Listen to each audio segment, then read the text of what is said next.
Koľkokrát si už menila prácu s vierou, že tam to bude lepšie. Nový kolektív, nový šéf, nová energia.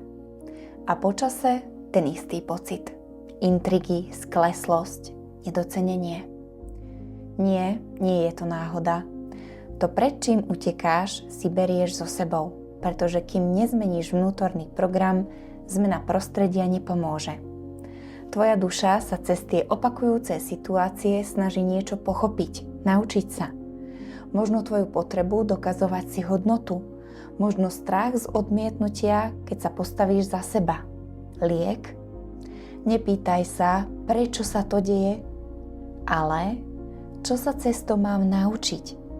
A keď to pochopíš z úrovne podvedomia, uvoľníš sa.